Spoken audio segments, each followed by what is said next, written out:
मेरी बेटी की शादी थी और मैं कुछ दिनों की छुट्टी लेकर शादी के तमाम इंतजाम को देख रहा था।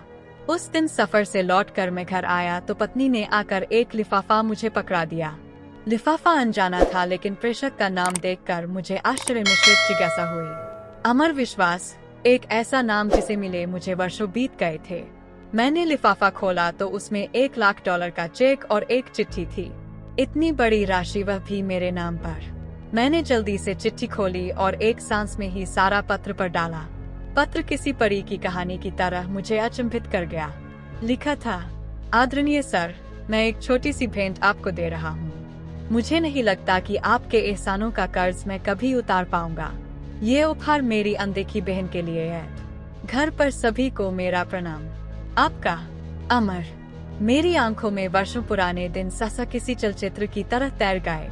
एक दिन मैं चंडीगढ़ में टहलते हुए एक किताबों की दुकान पर अपनी मनपसंद पत्रिकाएं उलट पलट रहा था कि मेरी नजर बाहर पुस्तकों के एक छोटे से ढेर के पास खड़े एक लड़के पर पड़ी। वह पुस्तक की दुकान में घुसते हर संभ्रांत व्यक्ति से कुछ अनुनय विनय करता और कोई प्रतिक्रिया न मिलने पर वापस अपनी जगह पर जाकर खड़ा हो जाता। मैं काफी देर तक मूक दर्शक की तरह यह नजारा देखता रहा। पहली नजर में यह फुटपाथ पर दुकान लगाने वालों द्वारा की जाने वाली सामान्य सी व्यवस्था लगी, लेकिन उस लड़के के चेहरे की निराशा सामान्य नहीं थी। वह हर बार नई आशा के साथ अपनी कोशिश करता, फिर वही निराशा। मैं काफी देर तक उसे देखने के बाद अपनी उत्सुकता दबा नहीं पाया और उस लड़के के पास जाकर खड़ा हो गया। वह लड़का कुछ सामान्य सी विज्ञान की पुस्तकें बेच रहा था। मुझे देखकर उसमें फिर उम्मीद का संचार हुआ और बड़ी ऊर्जा के साथ उसने मुझे पुस्तकें दिखानी शुरू की। मैंने उस लड़के को ध्यान से देखा। साफ सुथरा, चेहरे पर आत्मविश्वास, लेकिन पहनावा बहुत ही साधारण। ठंड का मौसम था और वह केवल एक हल्का सा स्वेटर पहने हुए था। पुस्तकें मेरे किसी काम की नहीं थीं, फिर भी मैंने जैसे किसी सम्मोहन से बंद कर उससे पूछा, बच्चे, ये सारी पुस्तकें कितने की हैं? आप कितना दे सकते हैं, सर? अरे, कुछ तुमने सोचा तो होगा। आप जो दे देंगे, लड़का थोड़ा निराश होकर बोला। तुम्हें कितना चाहिए? उस लड़के ने अब यह समझना शुरू कर दिया कि मैं अपना समय उसके साथ गुजार रहा हूँ। 5,000 रुपए, वह लड़का कुछ कड़वाहट में बोला। इन पुस्तकों का कोई 500 भी दे दे तो बहुत है। मैं उसे दुखी नहीं करना चाहता था, फिर भी अनायास मुंह से निकल गया। अब उस लड़के का चेहरा देखने लायक था, जैसे ढेर सारी निराशा किसी ने उसके चेहरे पर उड़ेल दी हो। मुझे अब अपने कहे पर पछतावा हुआ। मैंने अपना एक हाथ उसके कंधे पर रखा और उससे सांत्वना भरे शब्दों में फिर पूछा, देखो बेटे, मुझे तुम पुस्तक बेचने वाले तो नहीं लगते। क्या बात है? साफ साफ बताओ कि क्या जरूरत है? वह लड़का तब जैसे फूट पड़ा।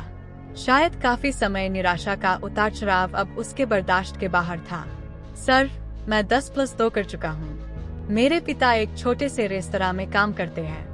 मेरा मेडिकल में चयन हो चुका है। अब उसमें प्रवेश के लिए मुझे पैसे की जरूरत है। कुछ तो मेरे पिताजी देने के लिए तैयार है, कुछ का इंतजाम वह भी नहीं कर सकते। लड़के ने एक ही सांस में बड़ी अच्छी अंग्रेजी में कहा, तुम्हारा नाम क्या है? मैंने मंत्रमुग्ध होकर पूछा। अमर विश्वास। तुम विश्वास हो और दिल छोटा करते हो। कितना पैसा चाहिए? 5,000। अब की बार उसके स्वर में दीनता थी। अगर मैं तुम्हें यह रकम दे दूं तो क्या मुझे वापस कर पाओगे? इन पुस्तकों की इतनी कीमत तो है नहीं। इस बार मैंने थोड़ा हंसकर पूछा। सर, आपने ही तो कहा कि मैं विश्वास हूँ। आप मुझ पर विश्वास कर सकते हैं। मैं पिछले 4 दिन से यहाँ आता हूँ। आप पहले आदमी हैं जिसने इतना पूछा। अगर पैसे का इंतजाम नहीं हो पाया तो मैं भी आपको किसी होटल में कप प्लेटेड होता हुआ मिलूंगा। उसके स्वर में अपने भविष्य के डूबने की आशंका थी। उसके स्वर में जाने क्या बात थी जो मेरे जहन में उसके लिए सहयोग की भावना तैरने लगी।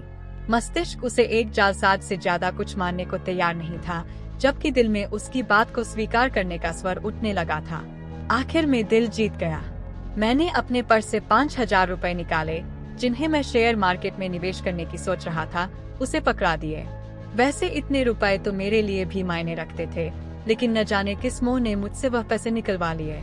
देखो बेटे, मैं नहीं जानता कि तुम्हारी बातों में, तुम्हारी इच्छा शक्ति में कितना दम है, लेकिन मेरा दिल कहता है कि तुम्हारी मदद करनी चाहिए, इसीलिए कर रहा हूँ। तुमसे 4 से 5 साल छोटी मेरी बेटी भी है मिनी। सोचूंगा उसके लिए ही कोई खिलौना खरीद लिया।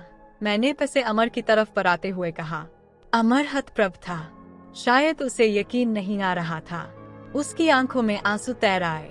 उसने मेरे पैर छुए तो आंखों से निकली 2 बूंदें मेरे पैरों को चूम गईं। ये पुस्तकें मैं आपकी गाड़ी में रख दूं? कोई जरूरत नहीं, इन्हें तुम अपने पास रखो। यह मेरा कार्ड है, जब भी कोई जरूरत हो तो मुझे बताना। वह मूर्ति बनकर खड़ा रहा और मैंने उसका कंधा थपथपाया। कार स्टार्ट कर आगे बढ़ा दी। कार को चलाते हुए वह घटना मेरे दिमाग में घूम रही थी और मैं अपने खेले जुए के बारे में सोच रहा था, जिसमें अनिश्चितता ही ज्यादा थी।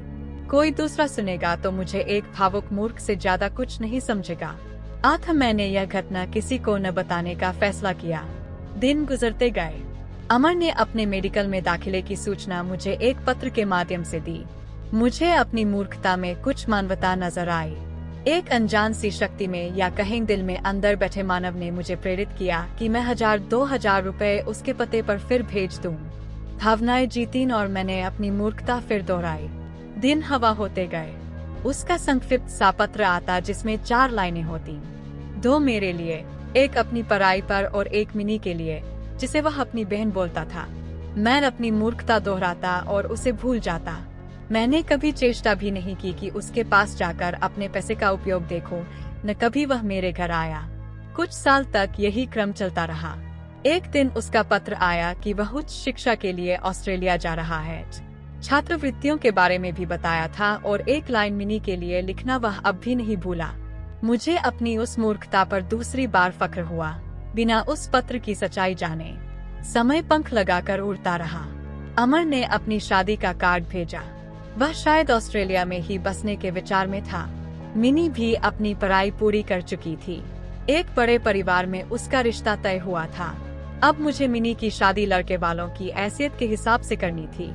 एक सरकारी उपक्रम का बड़ा अफसर कागजी शेर ही होता है। शादी के प्रबंध के लिए ढेर सारे पैसे का इंतजाम, उधर बुन और अब वह चेक। मैं वापस अपनी दुनिया में लौट आया। मैंने अमर को एक बार फिर याद किया और मिनी की शादी का एक कार्ड अमर को भी भेज दिया। शादी की गहमागहमी चल रही थी। मैं और मेरी पत्नी व्यवस्थाओं में व्यस्त थे और मिनी अपनी सहेलियों में। एक बड़ी सी गाड़ी पोर्च में आकर रुकी।